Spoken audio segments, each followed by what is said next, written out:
हांसी के गांव दयाल सिंह कॉलोनी में आज विधायक विनोद भ्याणा की नुक्कड़ सभा का आयोजन किया गया।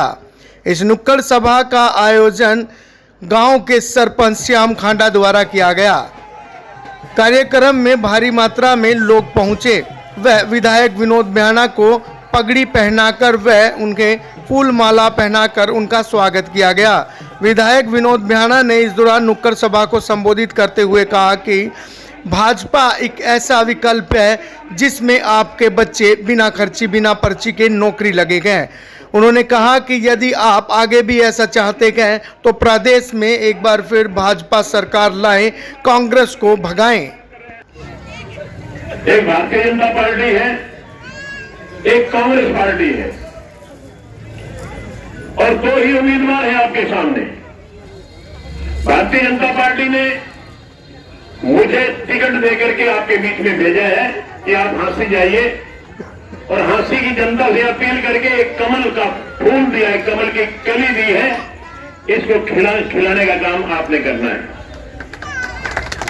साथियों, दूसरी तरफ कांग्रेस पार्टी है। हम जब एमएलए का चुनाव करते हैं, इन दोनों पार्टियों में से पार्टी कौन सी अच्छी है, इन दोनों पार्टियों में से सीएम कौन सा अच्छा है और इन दोनों विधायकों में से विधायक कौन सा अच्छा है, इन बातों को हमने सोच के वोट डालना है। अभी आपको मैं बताना चाहूंगा, जो बात मैं कहूं उसका घर जाकर के मंथन जरूर करना कि भ्याणा साहब आए थे, ये बात कह के गए थे, सच्ची कह गए, झूठी कह गए, आराम से मंथन करना। अगर मेरी बात सच्ची लगे तो भारतीय जनता पार्टी को वोट दे देना, मेरी बात झूठी लगे फिर आप अपना फैसला खुद कर लेना। साथियों, कांग्रेस पार्टी की सरकार आपने 2014 से पहले 2005 से लेकर 2014 तक कांग्रेस पार्टी की सरकार देखी।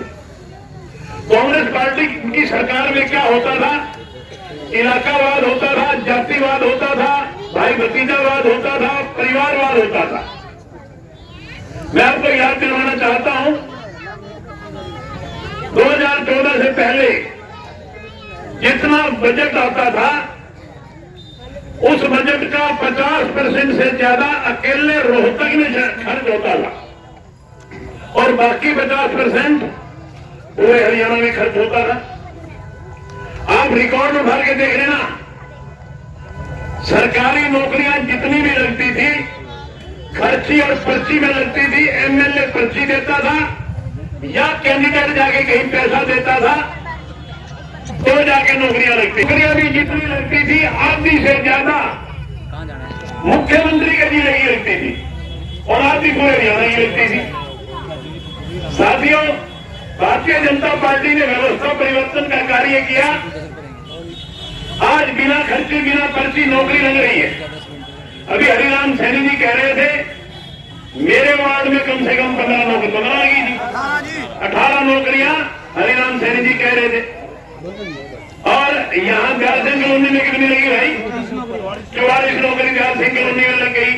हम धारी कुतुबपुर में थे परसों 2 बड़े 84 लग गई। हम गिराए वाले बोले 110 लग गई, 140। मतलब एक तो वो सरकार थी केवल और केवल मुख्यमंत्री एमएलए एमपी के कहने से नौकरी करती थी।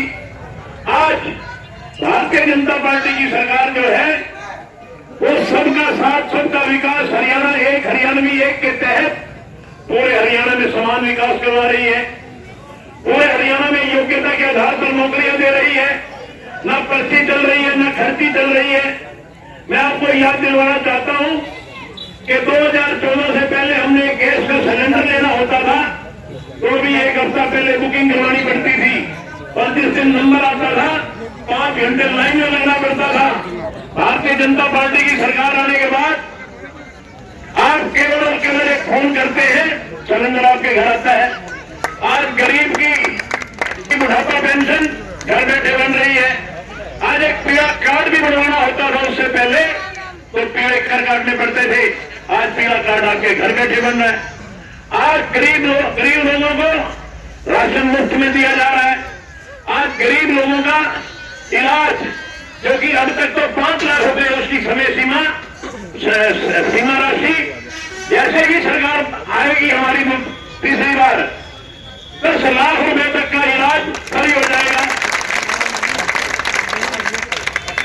और हमारी माताएं बहनें बैठी हैं, 18 साल से ऊपर हमारी बहन बेटी जो भी होगी, हमारी माता बहन को 2100 रुपए महीना मिलेगा, खाते में आएगा। ऐसी ऐसी योजनाएं गरीब आदमी को उत्थान के लिए, गरीब आदमी को ऊपर ले जाने के लिए भारतीय जनता पार्टी लेकर के आई है। और कांग्रेस पार्टी जातिवाद की पार्टी, कितने बजे परिवारवाद की पार्टी। कितने बजे गेट दो? साथियों, आज कांग्रेस पार्टी में मुख्यमंत्री का दावेदार कौन है? भूपेंद्र सिंह हुड्डा। भूपेंद्र सिंह हुड्डा कहता है या तो मैं मुख्यमंत्री या मेरा बेटा मुख्यमंत्री। क्यों भाई? रणदीप सिंह सुरजेवाला भी तो कांग्रेस का लीडर है, उसको हाशिए पर लगाने का काम किसने किया? भूपेंद्र सिंह हुड्डा ने। शैलजा जी को जिस तरह से उन्होंने जलील और बेइज्जत करने का काम किया, हमारी वो आदरणीय बहन शैलजा है, वो पूरे प्रांत की बेटी है। जिस तरह से उसको बेइज्जत करने का काम किया और उसके खिलाफ जो अभद्र टिप्पणियां की, मैं समझता हूं वो अगर हम सुनते हैं और देखते हैं तो हमें खुद को शर्म आने लगती है। इनका मतलब केवल और केवल बाप बेटे की सरकार हो, तीसरा आदमी जातिवाद भी नहीं। रणदीप सिंह सुरजेवाला भी पसंद नहीं इनको कोई अपनी बिरादरी का लोग भी पसंद नहीं है। इनको पसंद है या तो मैं मुख्यमंत्री हूं या मेरा बेटा मुख्यमंत्री हो। आज का चुनाव इस बात को लेकर के चल रहा है कि भूपेंद्र सिंह हुड्डा मुख्यमंत्री बनेगा या एक गरीब किसान का बेटा, ओबीसी वर्ग से आया हुआ 36 बिरादरी का बेटा नरसिंह सैनी मुख्यमंत्री बनेगा।